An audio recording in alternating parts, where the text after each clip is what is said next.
Hello, this is Sonia Shekun. I'm a New York qualified lawyer here in Manhattan. I write and produce sometimes the intermittent podcast is Commercially Savvy Lawyer.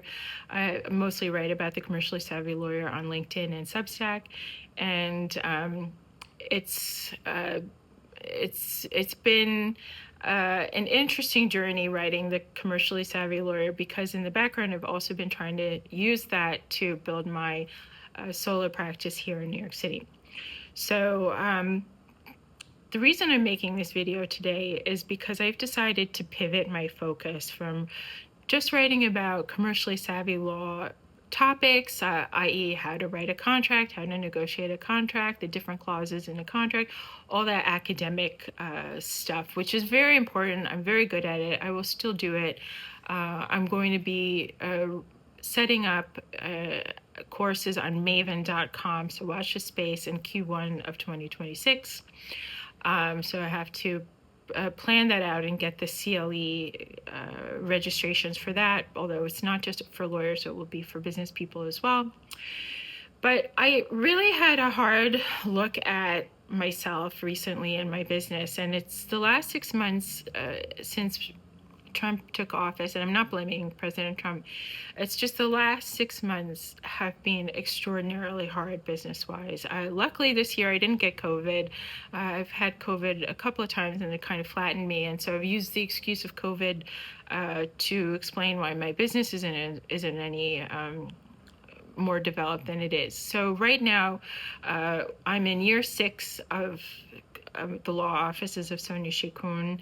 I came home from Qatar after being in the GCC, the Arabian Gulf, for 15 years straight. I loved it, but it was very difficult, not without its challenges. It was time to come home in 2019, and I'm glad I did, because as we all know, COVID happened in March of 2020. So I was home near my mom when COVID happened. So that was good. But I studied, before going in the Middle East, I also studied in London and in the UK. So I did all of my higher education starting at St. Andrews from 1990 to 1995. So I was in Scotland for 4 years. I took a year off in between. I was in London from 1996 to 2003, with 1 year in Egypt where I studied Arabic. And then I came home to New York in 2003. And then I got a job in Bahrain that my mom saw on monsterjob.com and applied for behind my back, which caused a big furore. As you can imagine, I was a young woman, and I stuck it to her, like, who do you think you are? It's my life. But in the end, mom knew what she was doing, and I got that job, and it was the best thing that ever happened to me, because it opened the door for me to become the kind of lawyer I am now, which is the commercially savvy lawyer. I won't, despite the fact that my business isn't where it is, where I want it to be, where it's at. I have no clients, and it's really hit rock bottom. The fact remains that I'm a good lawyer. I have a very distinct experience, and I'm determined to use that experience to help people who need my skill set, which is basically big projects. My superpower is you can give me any pitch deck, any proposal, and tell me the commercial terms, and I'll draft you a beautiful contract, flawless contract, and with all your rights and obligations covered, with minimal risk, and do it quickly.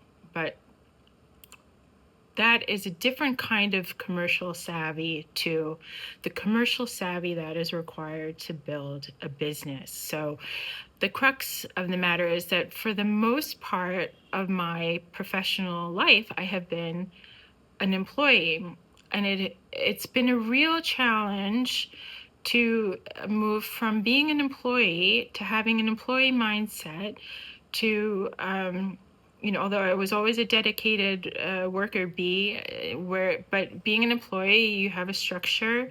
You're doing what your boss or bosses tell you what to do, and you have your salary at the end. In Qatar, they pay monthly, like the British system, as do the Bahraini. So you get your salary check at the end of every month, and then you start it all over again every month. So then you have your vacation. So you're stable, you're set.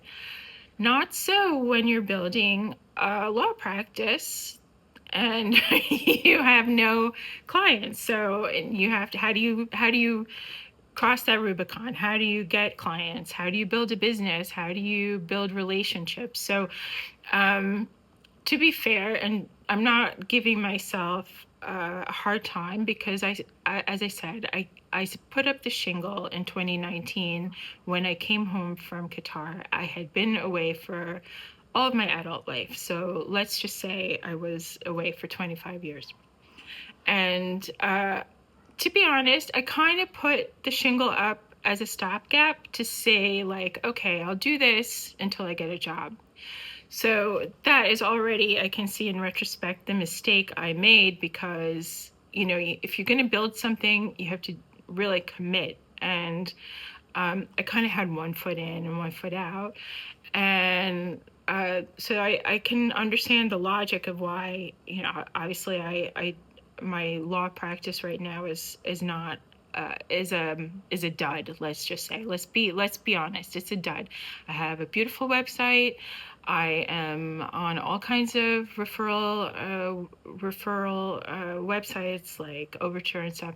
Things come in, but not enough to say, okay, I'm going to spend the summer in the Hamptons because I made $1 million last year, which I would love to be able to say. Like, this time next year, I'd love to be making this video from my porch in Southampton and saying I just bought my house in Southampton because I got great clients who I was able to help, and they paid me accordingly. But as it happens, I am very far away from that goal right now, and as I know a lot of people are. So the economy is tough. I was just on a webinar earlier today with what's her name? I can't remember her name. Ilana something or other, from Leap Academy. And when I was reading the comments, a lot of people were saying that they were out of work, they were laid off, they were suffering from ageism, and it was really scary. And yeah, I know this is not just a personal failure. It's a whole hodgepodge of things. I came home 2019. The economy was completely different. The world was completely different, and the world changed on March in. I think it was March 20th, to be honest, when we all went into a global lockdown. And 3 years later, we were emerging from lockdown. It's 2025 now, and the world is different. And so during COVID, I did try to build the business. I took business courses. I took an accelerator with Erin Helper, whom I found on LinkedIn, amazing consultant, coach. And then I joined Sophia Amoroso's business class, which is a great community. And I learned about the importance of branding and my website, all that stuff. But you don't have a business unless you have clients. So one of the things that is my fault is that my fault, okay, how many hours a week are there? Like, I had to work to pay my bills, pay my car payments, pay my keep. So there are all these competing demands. And I have put my practice on the back burner.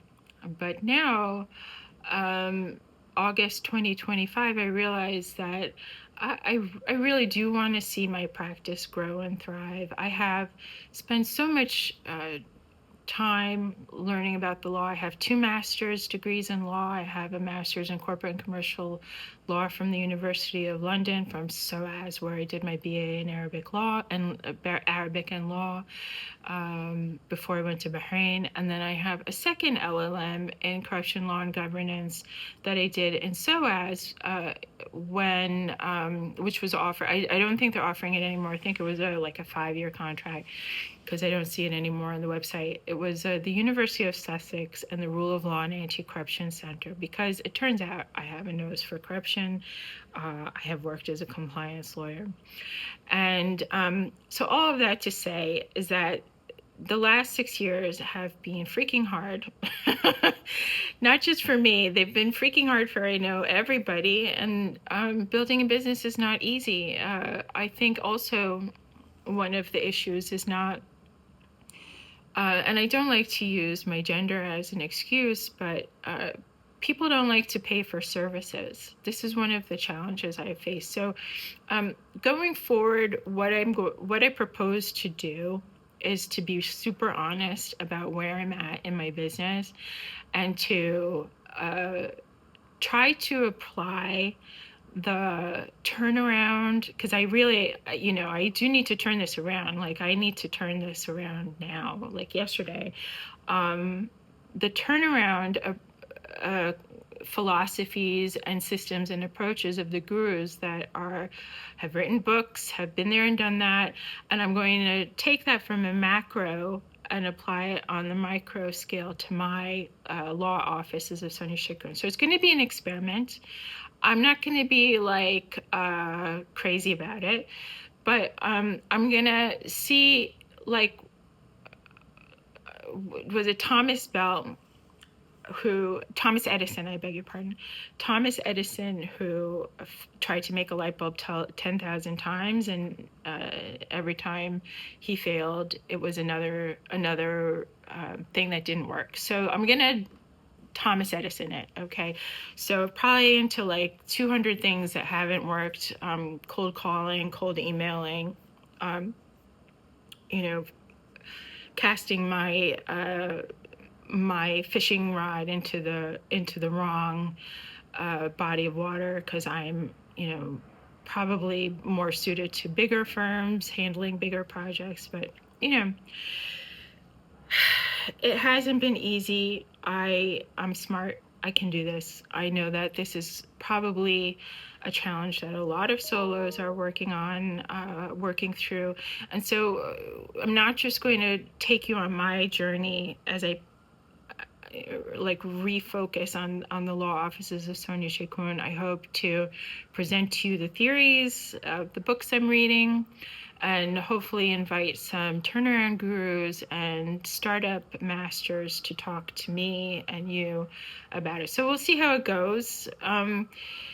It's August, so it's slow, but no excuses. So I'm going to start some new projects, which is lucky. Things are picking up on the project side, but they're not clients. They're not clients of Sonia Chikun, the law offices of Sonia Chikun. So that's where I am. My business is flailing, and I'm going to turn it around, and I'm taking you with me as I turn it around and turn it into, I guess it's appropriate to say, the Lamborghini of law firms, since I spent so much time in the wealthy Gulf states of the GCC. Thank you for listening. And if you have any comments, thoughts, suggestions, or you want to come and be interviewed by me, talk to me about your challenges building a solo practice, or you've done it and you want to talk to me and my audience about it, write to me. I'll put my email down in the description, and let's get it. All right. Have a wonderful weekend. Thank you.